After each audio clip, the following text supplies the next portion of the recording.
하나님을 대적한 자의 심판과 죽음이라고 하는 큐티 제목으로 말씀을 나누겠습니다. 엘리사의 예언대로 예후가 북쪽 이스라엘의 왕이 되어져 갑니다. 반역을 일으키게 되어지는 것이죠. 아합의 아들 요람을 그가 죽이게 되어집니다. 이스라엘에서 부상당한 것을 치료하고 있는 요람을 예후가 전장터 길르앗 라못에서 기름 부음을 받고 나서 찾아오는 것이죠. 평안하냐 묻지만 대답하지 않습니다. 마중을 나간 요람에게 화살을 쏘죠. 그리고 그의 심장을 꿰뚫고 그를 죽이게 되어집니다. 오늘 본문 말씀, 유다의 왕 아하시야가 이를 보고, 아하시야가 누굽니까? 아합의 딸 아달랴의 아들입니다. 아합의 외손자입니다. 삼촌 요람이 자기가 보는 앞에서 화살에 맞아서 반역에 의해서 죽는 모습을 그 현장에서 본 것이죠. 겁이 나겠죠, 당연히. 도망갑니다. 예후가 가만 놔둡니까? 아니죠. 정적이죠. 후환이 들어올 수도 있잖아요. 남유다로 내려가서 군사를 이끌고 북쪽으로 쳐들어올 수도 있는 거 아닙니까? 가만 놔둘 수가 없죠. 죽여라 이야기합니다. 결국 무기토까지 도망가지만 거기서 아하시야도 죽게 되어집니다. 첫 번째 교훈을 생각해 봅니다. 아하시야는 남쪽의 왕이에요. 다윗 왕조의 후손이에요. 북쪽이야 여로보암의 길을 걸어가면서 끊임없이 바알과 아세라를 섬겼던, 우상을 섬겼던 그러한 안타까운 모습에 그 길을 갔다고 할지라도 아하시야는 그렇지 않잖아요. 선왕들이 꽤 있습니다. 다윗도 있었고 여호사밧, 아사, 많은 그러한 좋은 왕들이 있단 말이죠. 그럼에도 불구하고 아하시야가 본인의 선택은 아니지만 그래도 다윗의 왕조의 그러한 가풍이라고 할까요? 신앙을 따랐던 모습이 있었기에 본인이 얼마든지 결단하면 어그러진 길을 뒤로 하고 바른 길을 걸어갈 수 있는 그러한 분위기는 얼마든지 있습니다. 그런데 아하시야가 어떻게 해요? 그렇죠. 북쪽과 계속 왕래하면서 악을 도모하고 하나님을 떠나고 우상을 숭배하는 안타까운 모습을 보여주고 있다라고 하는 것이죠. 오즈월드 챔버스가 이렇게 이야기합니다. 누군가가 죄에 사로잡히면 일단 그는 하나님과 어긋나게 되고 세상 모두와 어긋난다, 그런 이야기를 합니다. 내가 아무리 바른 사람이어도 악인과 하나님을 경외하지 않는 자와 계속 함께하고 가까이 하게 되어지면 결국은 하나님과 어긋나게 되어지고, 하나님과 어긋나면 다른 사람과 다른 모든 일들도 끊임없이 어긋나게 되어 있다는 거예요. 대표적인 사람이 누굽니까? 아브라함의 조카 롯입니다. 하나님을 경외하는 사람들입니다. 하나님의 부름에 반응해서, 그렇죠, 그 먼 곳 여행을 다 하고 나서 가나안까지 왔어요. 그런데 하나님이 복을 주셨죠. 양떼가 많아진 거 아닙니까? 하나님의 축복인 걸 압니다. 어쩔 수 없이 갈라서게 되잖아요. 네가 우하면 내가 좌하고 네가 좌하면 내가 우하겠다. 택한 곳이 어디입니까? 요단 동편입니다. 성경에 보면 창세기 13장 13절에 보면 겉으로 보기에 하나님의 동산과 같고 애굽 땅과 같으니, 그러나 결국 그 땅은 어떤 땅이에요? 여호와 보시기에 악하며 큰 죄인들이 많는 소돔과 고모라 땅이었던 거죠. 모를 수도 있습니다. 그러나 가봤더니 정말 죄인이고 악이 크고 하나님을 경외하지 않는 정말 못된 사람들이 있더라. 그러면 어떻게 해야 되겠어요? 옮겨야죠. 아브라함에게 요청을 해야죠. 뭔가 수를 써야죠. 그런데 어떻게 해요? 거기에 동화되어 가는 것이죠. 그냥 안주해 버리는 거예요. 결국 때가 돼서 더 이상 하나님이 소돔과 고모라를 놔둘 수 없어서 유황불로 그 소돔과 고모라를 멸망시킬 때 아내는 소돔 기둥이 돼버리고 사위들은 그 하나님의 멸망의 예언의 메시지를 우습게 여기고 농담으로 여기고 결국 다 죽게 되어지는, 결국 큰딸과 작은딸을 통해서 모압과 암몬이라는 참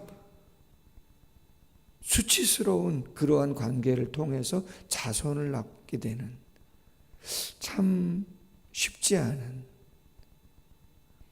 그 전에도 얼마든지 회복할 수 있었음에도 불구하고 머무는 곳이, 만나는 사람들이 그런 하나님을 경외하지 않는 사람들을 만나다 보니까 오늘 본문의 아하시아도 마찬가지 안타까운 모습들을 보죠. 그래서 성도가 교회 안에서만 있을 수는 없는 거죠. 믿음의 사람들만 만날 수도 없는 것입니다.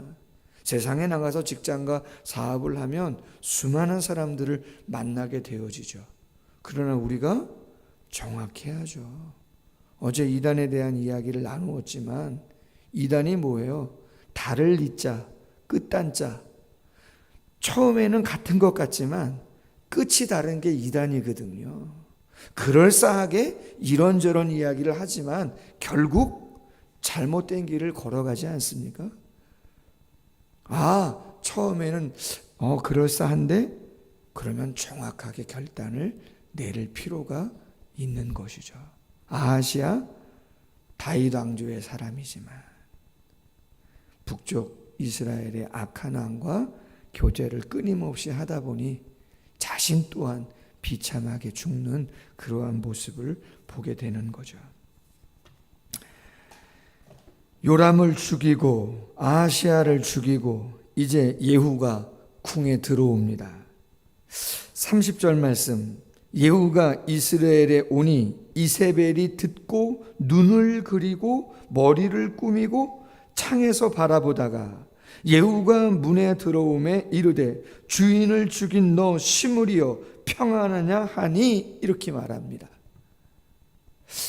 아합도 비참하게 죽었습니다. 남편도 죽었잖아요. 그리고 지금 아들도 반역을 통해서 활에 맞아서 죽었습니다. 사돈도 죽었습니다. 자, 그렇다면 하나님의 예언의 메시지가 있었잖아요. 엘리야도 말했고 엘리사도 말했고 그렇게 하면 안 된다고, 그럼 하나님이 징계하신다고. 그럼 여러분, 그 정도가 됐으면 지금 이 이세벨이 어떤 자세를 유지하는 게 맞는 겁니까? 성경에 많이 나오잖아요. 옷을 찢고 베옷을 입고 죄를 뒤집어 쓰고 납작 엎드려 회개하는 모습들은 성경에 많이 나오지 않습니까? 내가 잘못한 것이구나. 이게 하나님의 징계고 하나님이 나를 좀 만지시는 것이구나. 저주구나. 그러면 회개하는 마음을 갖고 그렇게 해야 되는데, 오늘 본문에 보면 눈을 그리고 머리를 꾸민다는 것은 자신의 그 모든 의복들을 정죄하는 것을 이야기하는데 이것은 교만함을 이야기하는 겁니다. 거만함을 이야기하는 거라는 거죠. 위세, 허세 이런 것들을 표현해 주고 있는 거예요. 더군다나 예후에 대해서 뭐라고 이야기합니까? 주인을 죽인 너 시므리여, 그렇게 말합니다. 시므리가 누굽니까? 열왕기상 16장에 보면 주인이었던 바하사를 비열하게 배신하고 살해하고 모반을 해서 정권을 잡았던 사람을 이야기하는데 지금 예후가 바로 그와 같은 사람이라고 이야기하는 거죠. 주인인 요람을 죽인 거니까, 배신한 거니까 비열한 사람, 잔인한 사람이라고 이야기한단 말이에요. 여러분, 잠언 말씀에 잠언서 16장 18절에 교만은 패망의 선봉이요 거만한 마음은 넘어짐의 앞잡이다, 이런 말씀이 있습니다. 정확하죠. 지금 이세벨에 대한 이야기인 거죠. 그래서 여러분, 저도 그렇고 여러분들도 그렇고 새벽 예배 나오실 정도면 그래도 하나님 앞에 바로 서고자 늘 애쓰는 분들 아닙니까? 그럼에도 불구하고 우리는 죄의 본성이 아직 앙금으로 남아있기 때문에 어느 순간 갑자기라도 이런저런 부정적이고 하나님이 원하지 않는 마음이 들 때가 있단 말이에요. 그러면 그냥 인정하시고 할렐루야, 훈련 많이 되셨겠지만 내가 부족한 사람이다 인정하시고 그냥 하나님 앞에 납작 엎드린다는 표현 가끔 쓰는데 최고의 모습입니다. 할렐루야. 왜래? 이세벨과 같이 이런 거만한 마음을, 원망과 저주의 마음을 퍼붓는 이러한 모습이라면 온전할 수가 없겠다는 거죠. 아니나 다를까 성격이 괴팍하다고 할 수 있을까요? 불같은 예후가 그 이야기를 듣고 가만히 있습니까? 오늘 32절에 보면 예후가 얼굴을 들어 창을 향하고 내 편이 될 자가 누구냐 누구냐, 무슨 말이에요? 분위기 파악 잘해라 너네들. 이세벨뿐만 아니라 이세벨 주위에 있는 궁녀나 내시들에게 이야기하고 있는 거죠. 두어 내시가 예후를 내다보는지라 그를 내려 던져라. 그죠? 위층에 있는 이세벨이 있으니까 창을 열어서 그렇게 막 저주를 퍼부니까 예후가 고개를 들어 위에를 보면서, 궁 위를 보면서 말하는 거예요. 분위기 파악 잘해라. 내 편이 될 자 누구냐 누구냐. 이세벨 내려 던져라. 내려 던졌다는 거 아닙니까? 위층에서, 왕궁이 얼마나 높겠어요. 위층에서 그 밑으로 이세벨을 집어 던졌다 이 말이죠. 던짐에 피가 담과 말에 튀더라. 예후가 그의 시체를 밟으니라. 학자들은 말합니다. 발로 밟았느냐, 타고 있는 말로 밟았느냐, 아니면 병거로 밟았느냐. 대체적으로는 병거로 밟았다. 그렇게 마차 같은, 전차 같은 거 있잖아요. 사람을 여러분 그 위를 지나가 버리면 어떻게 되겠어요? 남원하지 않는 거죠. 그리고 예후는 어떻게 해요? 그 시체를 그대로 내버려 두고 길거리에 그대로 내버려 두고 자신은 잔치를 합니다. 축하 잔치를 먹고 마시려고 궁에 들어간단 말이죠. 한참 시간이 지나고 나왔더니 이세벨의 시체가 어떻게 됐다는 거예요? 두골과 발과 손 위에, 몸뚱아리는 찾지 못하는. 왜요? 그렇죠. 오늘 36절에 이야기하는 것처럼, 엘리야를 통하여 이야기한 것처럼, 예언하신 말씀처럼 이스라엘 토지에서 개들이 이세벨의 살을 먹을지라. 그 시체가 이스라엘 토지에서 거름같이 밭에 있으리니 이것이 이세벨이라고 가리켜 말하지 못하게 되리라 하셨느니라 하였더라. 열왕기상 21장 23절의 예언이 그대로 성취되어지는 모습을 보여주죠. 비참하죠. 한 가지 마지막 더 묵상해 보면요. 로마서 2장 5절 말씀에 이런 말씀이 있어요. 내 고집과 회개하지 아니한 마음을 따라 진노의 날, 곧 하나님의 의로우신 심판이 나타나는 그날에 임할 진노를 내게 쌓는도다. 이런 말씀이 있어요. 여러분, 방금 말씀을 드린 것처럼 잘못할 수 있죠. 실수할 수도 있는 거고. 그러면 그때 하나님께 납작 엎드려 회개하고 용서를 구하는 게 최고입니다. 우리는 아직 완전한 의인이 아닙니다. 그렇잖아요.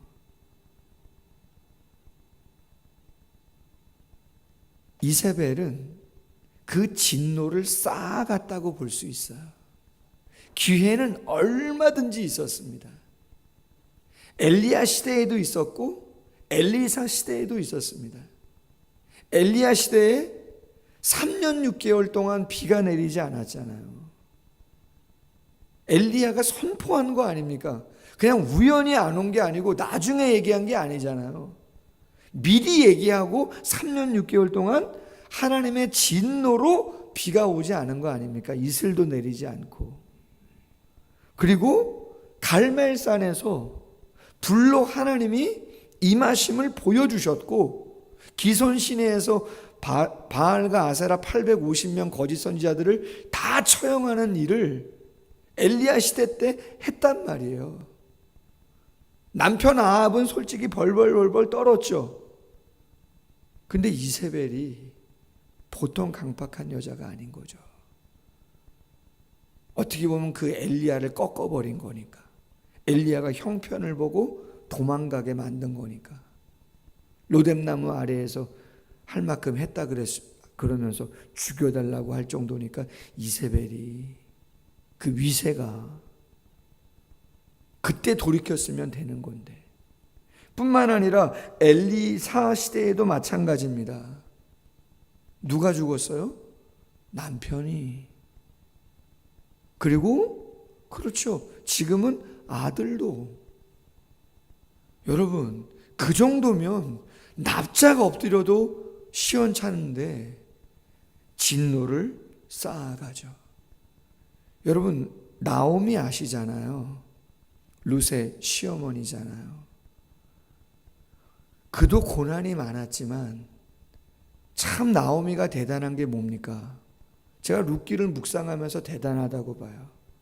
언제 한번 말씀드렸지만, 여러분이 만약에 꿈을 가지고 이곳 삼가동에서 잘 사시다가 미국에 이민을 갔습니다. 호주로, 캐나다로, 어디로 이민을 갔습니다. 잘 하려고. 그런데 거기 가서 완전히 망했습니다. 망한 것만 아니라 남편도 돌아가시고 자녀도 잃고 재산은 다 잃고 그냥 아무것도 남은 게 없어요. 근데 여러분, 삼가동으로 다시 오고 싶으세요? 삼가동으로? 아닐걸요? 나오미는요, 고향 베들레헴으로 다시 돌아옵니다. 왜요? 그렇죠. 하나님에 대한 신앙과 그 마음이 그럼에도 불구하고 남아있어요. 어떻게 알아요? 며느리 룻이 뭐라 그래요? 어머니가 섬기시는 그 하나님, 자기도 섬기겠다, 그거 아니에요. 신앙을 놓지 않더라는 거죠. 결국 하나님이 그 가정을 축복하셔서 룻이 다윗의 증조모가 되게 하시는 복을 주시죠. 말씀을 맺습니다. 오늘 큐티 제목이 하나님을 대적한 자의 심판과 죽음인데, 절대 가까이 하지 않아야 되는 사람들하고 가까이 있으면 안 된다. 그럼 결국 하나님과 어긋나고 모든 사람들과 어긋난다. 교만은 패망의 선봉이고 거만은 넘어짐의 앞잡이가 되어진다. 기회는 있다. 하나님의 진노를 쌓아가지 마셔라. 할렐루야. 실수하면 바로바로 기도하겠습니다.